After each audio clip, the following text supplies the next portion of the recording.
Premièrement, il faut mentionner, souligner que l'état-major russe nous a habitués depuis la Deuxième Guerre mondiale à préparer des scénarios sur tous les plans et dans tous les domaines, y compris la guerre de l'Ukraine. C'est-à-dire l'invasion, nous sommes devant un agresseur et un agressé, tout le monde est d'accord, mais il y a la responsabilité des Ukrainiens et des Russes dans ce conflit. Ce qui se passe actuellement, pour répondre à votre question, la Russie a vu que la communauté russophone de Donbass, qui n'a jamais voulu se séparer de l'Ukraine, il a demandé simplement une autonomie pour garantir ses droits linguistiques, économiques, etc. Sachant que 13% de Donbass, de territoire est constitué de Donbass et 30% de la richesse provient du Donbass. C'est une région très riche. C'est une région industrielle et pour retomber sur Mariupol, qui est une ville importante économiquement, stratégiquement et industriellement. Actuellement, la ville, du point de vue militaire, est encerclée et tombée. Son port, qui est stratégique dans les eaux chaudes de la mer d'Azov, est entre les mains des bâtiments russes.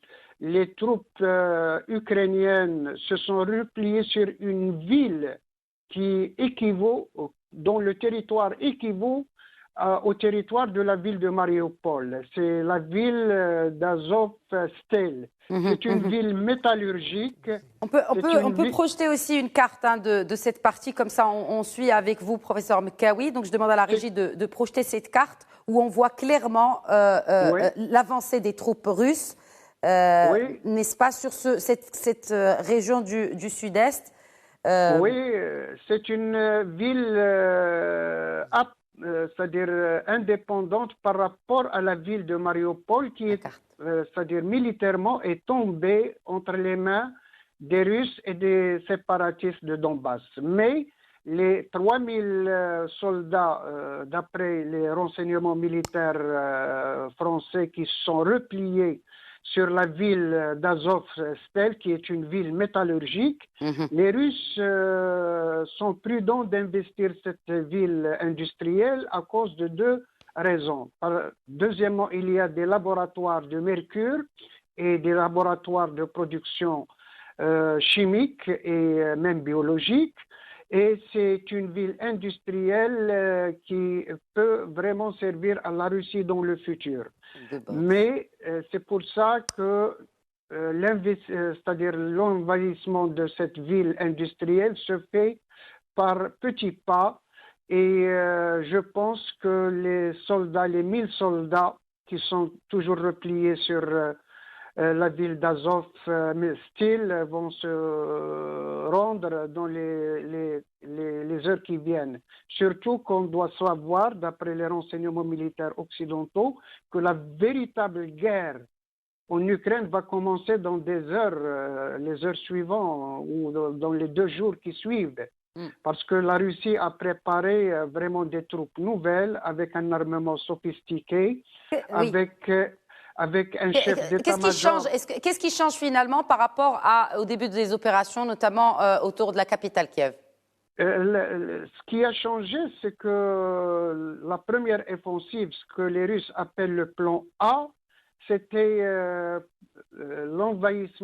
envahir Kiev, la capitale, ou simplement une opération tactique pour alléger, pour faire reculer les troupes ukrainiennes qui sont envoyées par des dizaines de milliers sur le Donbass et sur